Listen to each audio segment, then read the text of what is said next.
तो ये वो चादर है जो हर बंदे पे फिट नहीं आती। लेकिन हम जिस दौर में हैं, छटाकी चाहती है मुझे पाओ बोलो, पाओ का ख्याल ये है कि मुझे शेर कहो, शेर ये समझता है कि मुझे 5 किलो कहो, और 5 किलो ये कहता है मुझे पूरा मण कहो, और मण का प्रोग्राम ये है मुझे पूरा टन कहो। जब तक झूठ ना बोलो इनका नफ्स राजी नहीं होता।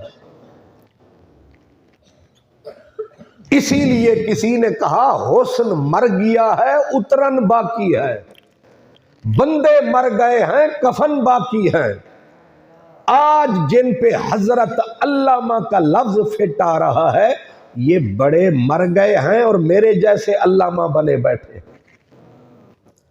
कहते हैं साहिब शरा विकाया ने जब शरा विकाया लिखी, किताब उठाई कांधे पे डाली, चल दिए कि मैं भी कहीं तदरीस की मनसब संभालूं। पहुंचे मावरा उन नहर के किसी बड़े जामिया में, वहां जाके उलमा की महफिल सजी थी। मस्जिद जैसे ये खूबसूरत मस्जिद बड़ी है, उलमा के हल्के लगे थे, हर कोई पढ़ा रहा था। ये भी जाके बैठ गए कि मुझे भी मौका दीजिए मैं भी पढ़ाऊं। उन्होंने कहा पढ़ाने के लिए अहलियत चाहिए, तू बता तेरी अहलियत की दलील क्या है। इन्होंने किताब खोली और मेरे उलमा जानते हैं कि इस किताब शरा विकाया हिदाया, मुझे जरा ये फरमाए कि किताब डाल रहे हैं हौज में, कह ये रहे हैं और डाल दी किताब। जाहिर है जानते थे लोग कितनी मेहनत हुई है, कितनी रातों को दिन बनाया, खूने जिगर जलाया, लेकिन हुआ वही है कि जब किताब निकाल के बाहर निकाली एक भी लफ्ज मिटा नहीं, पूरी किताब सलामत है।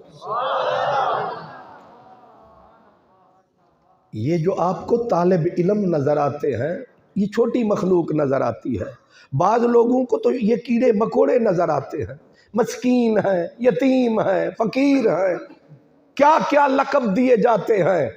लेकिन उनसे पूछो, हजरत अब्दुल्ला बिन मुबारक रजी अल्लाह ताला अन्हो, आप 6 महीने तिजारत करते, 6 महीने इबादत करते, 6 महीने तिजारत करके जितना कमाते, आके इन पढ़ने पढ़ाने वालों की नजर फरमाते। एक मरतबा हजरत फुज़ैल इब्न अय्याज ने कह दिया, उन्होंने कहा ये 6 महीने तिजारत भी खत्म करो, अल्लाह अल्लाह करो। आपने फरमाया जानते हो लौला का वसाब का मत्तजर, तो अगर ये पढ़ने पढ़ाने वाले अल्लाह अल्लाह करने वाले ना होते मैं तिजारत कभी ना करता। मैं तो तिजारत करता ही इसलिए हूं, मैं कमाता रहूं ये पढ़ते पढ़ाते रहे। फरमाया ये साहिबे सिद्क लोग हैं, ये फजीलत वाले लोग हैं। इन तरकनाहुम दाअ इल्मुहुम, अगर हमने इन्हें बेयार मददगार छोड़ दिया इल्म रह जाएगा। हम इसलिए कमाते हैं कि ये खाएं हम कमाएं, ताकि इनको ये फिक्र ना हो रोटी कहां से आएगी। जो आंख वाले थे वो यूं खिदमत किया करते थे। हजरत इमाम मालिक जब मस्जिद नबवी से निकला करते थे, जितने दरवाजे थे उतने जूते रखे जाते। लोगों ने कहा एक बंदा है जूते 4 हैं। कहा गया इसलिए जूते ज्यादा रखे गए ताकि आपको ये फिक्र ना हो जूता कहां है, आपको फिक्र सिर्फ दीन की होनी चाहिए। असल गम तो दीन का था, हमें और गम लिपट गए। हमने शाह साहब को इसी रंग में पूरा रंगे हुए देखा, मस्त देखा है, अलस्त देखा है। ना घर की फिक्र, ना दर की फिक्र, ना अंदर की फिक्र, ना बाहर की फिक्र। बंदा कलंदर की तरह लगा हुआ है, जुता हुआ है। सवेरे सवेरे मुंह अंधेरे, मदरसे के फेरे, हर वक्त इसी जगह डेरे। अब किबला हजरत साहब सामने तशरीफ फरमा है, आपने नारा भी सुन लिया, आपकी आपने जियारत भी कर ली, आपकी सारी उम्र इसी तरह गुजर गई। और किबला शाह साहब आपके पास भी रहे, आप मुझसे बेहतर गवाही दे सकते हैं।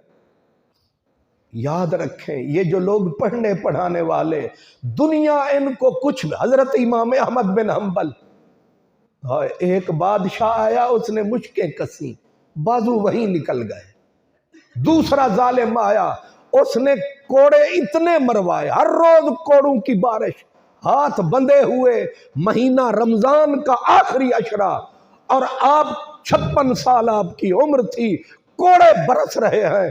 इमाम बुखारी फरमाते हैं कि हजरत इमाम अहमद बिन हम्बल को हर 5 कोड़े मारने के बाद जल्लाद बदल जाता, ताजा दम जल्लाद आता, लेकिन ना मुंह से आह निकली, ना आंख में आंसू आया।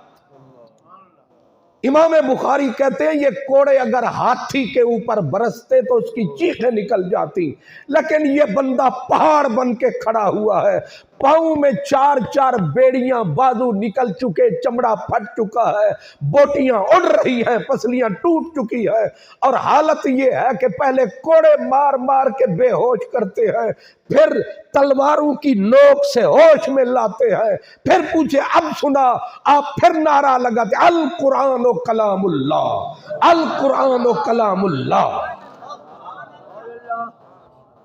ये मेहनत 70 साल की, 70 साल तक फकीर बैठा पढ़ता रहा, पढ़ाता रहा।